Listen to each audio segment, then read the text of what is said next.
Good evening. I'm Christine Johnson. I'm Maurice Dubois. Stunning situation from every angle. The fires that have exploded across the L.A. area started fast and just as quickly have grown in size with no real containment tonight. The images there are just devastating as these extreme winds push flames out of control. And today, we have been getting our first look at the widespread damage. Homes, apartment complexes, and businesses are just completely burned down. At least 2 people have died. And earlier, bulldozers had to clear cars that people abandoned in the panic of trying to evacuate and escape these fast-moving flames. California authorities say 70,000 people are under evacuation orders. And then all the cars were abandoned, so I had nowhere to go, so I just had to get out of my car and start walking. The smoke is so bad. They said that this little area right here just erupted. Desperate neighbors using their own hoses and buckets of water to try to save property because the fire crews are just spread too thin. Here's a live picture right now from our CBS team in Los Angeles. You can see the smoke and structures still burning. Right now, there are 4 active wildfires around the area. Firefighters are still trying to get a handle on it all. Live team coverage now begins with Elise Preston live in L.A. Elise. With conditions this dangerous, public officials are warning residents to listen to first responders. If they tell you you must evacuate, evacuate. Fire officials have called for more resources as they battle a disaster of epic proportions. Multiple wildfires burning across Los Angeles County. Together, these fires are stretching the capacity of emergency services to their maximum limits. The largest one is in the Pacific Palisades neighborhood. Tens of thousands of residents are under evacuation orders.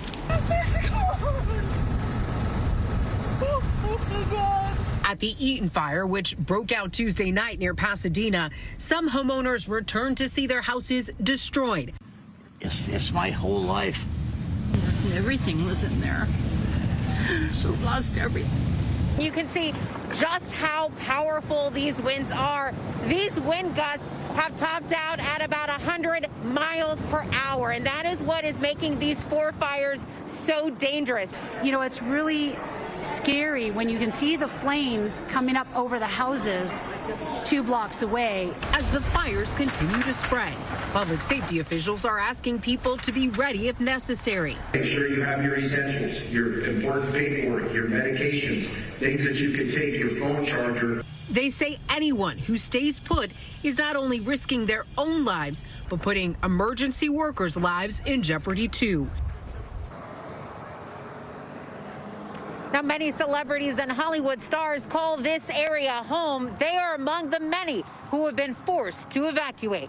Back to you. Okay, Elise Preston live for us in L.A. Thank you. Let's continue our team coverage now with Lilia Luciano. She is live in Altadena, just north of Pasadena. Lilia, we've been watching here 100-mile-per-hour wind gusts, smoke and flames like we have never seen before. What's it like at the moment? That's right, Maurice. Look, the thing about this fire that I have found very different from more fires, wildfires that I have counted in the 6 years that I lived in California covering them is just how erratic the wind is moving. The moment we got here, and you can see this happening right behind me. Look at this. Look at how these flames behind this tree brush are picking up and how the smoke, this black thick smoke is traveling in this direction. Well, at any given point, that smoke and what suddenly looked like whirls of fire would move in a completely different direction, sending embers who knows where. We saw houses that looked intact in the few minutes that we've been here, or at least that looked like they had just a little bit of fire, suddenly be completely engulfed because the wind doesn't just pick up, but it also seems to be moving, these Santa Ana winds, in every direction. And we're talking about 10,000 acres with this fire alone. More than 700 firefighters containing this one, which is just 1 out of 4. There have been 2 fatalities reported so far. And we have seen people just trying to leave, walking around with their suitcases with whatever they could recover and really hope for the best. But it is impossible to quantify just the degree of difficulty that it is that firefighters are having to deal with precisely because of the wind and the dry conditions that worsen because of climate change. Lilia, we mentioned that 70,000 people have been ordered to evacuate. Talk a little bit more about that. Is there a sense of order, and where are these people going? Well, look, the moment I landed this morning here in LA, I started getting multiple of those alarms and alerts that you get on your phone. And it's so distressing to read the message. Leave now. Get your pets, your loved ones. There's no time. I mean, it's so distressing for people. And there are different evacuation sites in the different areas, depending where people are. The local authorities, the fire department, the Angeles Forest authorities, the CAL FIRE, which is the state level fire authority, they're all indicating in their websites where people can go. But of course, you know, as you can see here, there's traffic and all of these streets are closed, but there's still people who are coming down these roads from their houses, some of them on foot, trying to figure out where to go. And that seems to be the most distressing, that some people think that they're in a safe area, in a safe neighborhood, and then you hear what we just heard. Another explosion. That explosion sends embers. Those embers can go miles away, and another area of LA County is under threat. Lilia, we look here and we see what almost looks like the walking wounded, people trying to just get out of there, stunned as they are. I'm curious about your journey into the fire zone. You're at one of the 4. If you could remind us which one you're at. But what was that like to get there and what you saw and how it all sort of unfolded for you? We are in the Eaton fire. This is the second largest at this hour, Maurice. And, you know, when I met my crew here, the sky was blue. And look, it's still early here in Los Angeles. It's still supposed to be blue, but as you move around and as you see how fast these black clouds, thick black clouds of smoke take over entire streets, it becomes dark, it becomes night. You completely forget and are disoriented and what time of day it is, because suddenly it feels like nighttime. And then the wind picks up, which looks nice because suddenly the air clears and the sky clears and it looks nice and blue, but all you can think of is that wind is worsening the situation and is making a critical situation far worse and potentially lethal.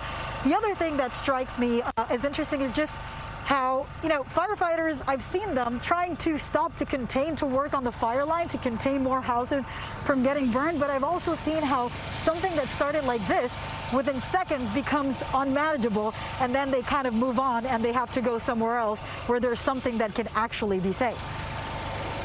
The wind actually a weapon. Lilia Luciano, thank you for that live reporting. Great insight there, Lilia, really bringing it home. Thank you. Our team coverage continues with Lonnie Quinn now. The latest on those winds, Lonnie, up to 100-mile-an-hour gusts in some spots down there. Unbelievable. Unbelievable is right. I mean, first of all, it's abnormal. This shouldn't be happening. The Santa Ana season for the winds in California, it's September to November. Well, this is outside of that range. It's like us getting a hurricane in our area well outside of hurricane season. Look at the winds. I mean, Altadena with a 99-mile-per-hour gust. Burbank right around the movie studios. I mean, 84-mile-per-hour gusts right there. And you heard Liliana talking about how it just picks those embers up and it whips them around, and it's going to start a fire someplace else because everything in California is so incredibly dry. The last time they had an inch of water, an inch of rain, you got to go back to March. So everything is parched. The biggest fire, the Palisades fire, I want to give you the lay of land here. There's the Eaton fire, where we just heard from. And then between Los Angeles, as you push towards Santa Clarita, you've got the Woodley fire. You also have the Hearst fire there. This Palisades fire, just to the north. I know Los Angeles is labeled right there. Los Angeles is to the south of the fire. So it's just the north of L.A., and it's right on the coast where the mountains come right crashing down to the beach. That's the Palisades fire. And it's all being fueled by those Santa Ana winds. What are they?